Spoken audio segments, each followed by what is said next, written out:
Hello guys, it's me, Kitty Republic here, and today I want to talk about how the far right has been on the rise since the start of the 21st century, and I want to explain why I believe that the root cause of this rise is late stage capitalism. Is the far right actually on the rise globally speaking, or am I just making things up to prove a point? No, the far right is actually on a rise since the start of the 21st century in many countries across the world. First, we have Putin, who has essentially been a dictator since the year 2000, who is ideologically far right because of his nationalist government's actions, and also because he's ideologically inspired by Russian fascist Ivan Ilyin. To quote an article written by Azaria called "Are Putin's Views Fascist?", the Russian leader often evokes Ivan Ilyin, a philosopher who praised Mussolini and Hitler, but analysis are divided on Putin's own ideology. Quote, I didn't want to say that it was only Ivan Ilyin," Putin told a 2021 political forum in response to a question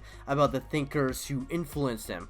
"But I read Ilyin, I still do from time to time. His book is on my shelf," he said.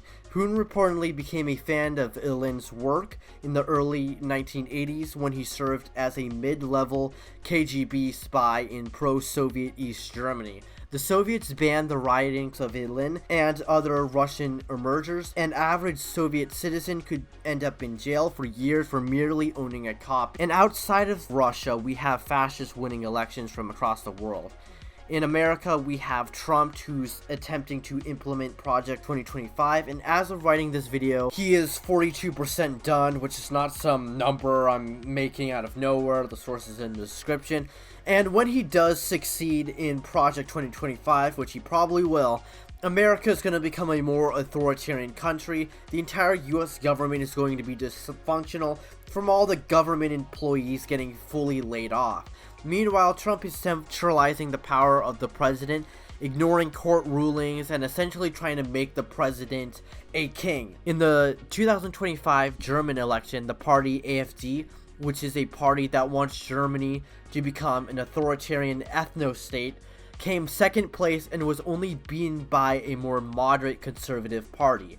Authoritarian far-right parties have been winning elections in Poland, Austria, Italy, Hungary, El Salvador, India, and Turkey.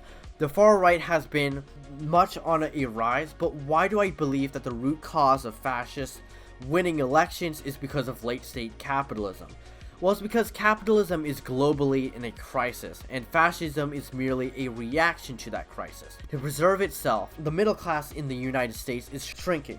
To quote a Pew Research study, the middle class, once the economic stratum of a clear majority of American adults, has steadily contracted in the past 5 decades. The share of adults who live in middle class households fell from 61% in 1971 to 50% in 2021, according to a Pew Research Center analysis of government data. Also, to quote, "Despite progress, Black and Hispanic adults trail behind other groups in their economic status. Although Black adults made some of the biggest strides up the income tiers from 1971 to 2021, they, along with Hispanic adults, are more likely to be in the lower tier than are white or Asian adults. About 40% of both Black and Hispanic adults were lower income in 2021, compared with 24% of white adults and 22% of Asian adults. Black adults are the only major racial and ethnic group that did not experience a decrease in its middle class share, which stood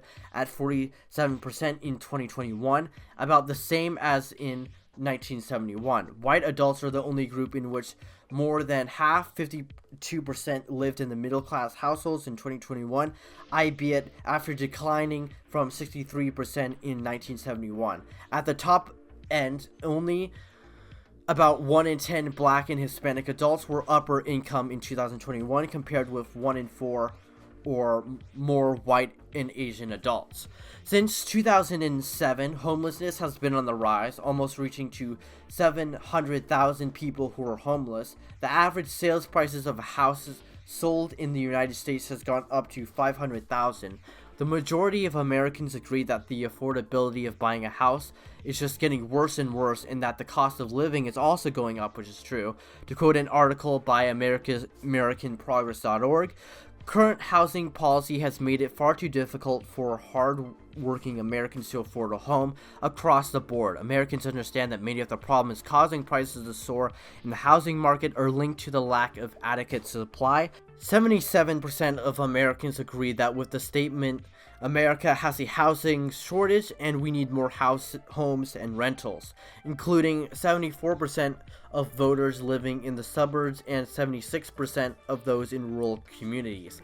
And lastly, there's the problem of growing income inequality. According to an article made by the Capitalism, called Economic Inequality is even worse than you think, to quote, many people know that economic inequality has grown significantly over the past few decades, but it may shock you to know how much wealth is controlled by a tiny capitalist class and how much power that gives them. The World Inequality Database, a consortium of economics whose work I rely on in the book, have current estimates of world wealth concentration that are truly eye-watering. In the United States, in 2021, the richest 1% of households own 34.9% of the national wealth.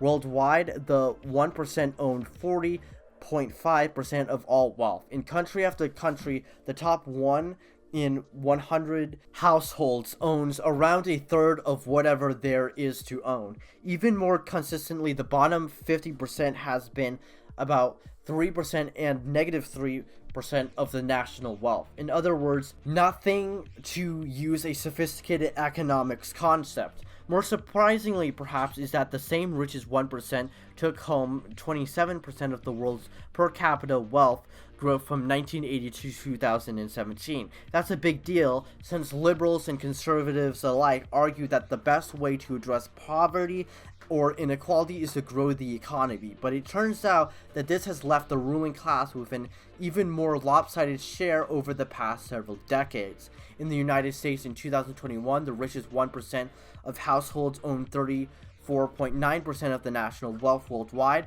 The 1% owned 40.5% of all wealth. Now, I know that I use a lot of sources to back up the idea of late-stage capitalism, but that is in the US. But I want to make it clear that the shrinking middle class, increased homelessness, housing crisis, and income inequality are all things that are happening across the world.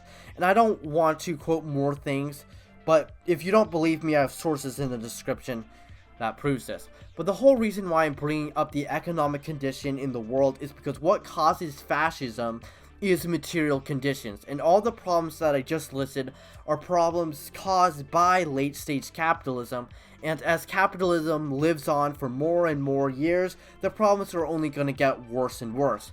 And people across the world have been brainwashed to believe that socialism is bad and that capitalism is the only solution. And in China, children read the works of Karl Marx, but the Chinese government actively works against Marxism because of Bolshevism and instead favors capitalism. And these worse conditions cause fascists to win elections after elections because these fascist far-right figures pledge to protect capitalism, the system that brings these fascists into power in the first place. But that is gonna be it for this video. Make sure to like, comment, and subscribe, and have a good day.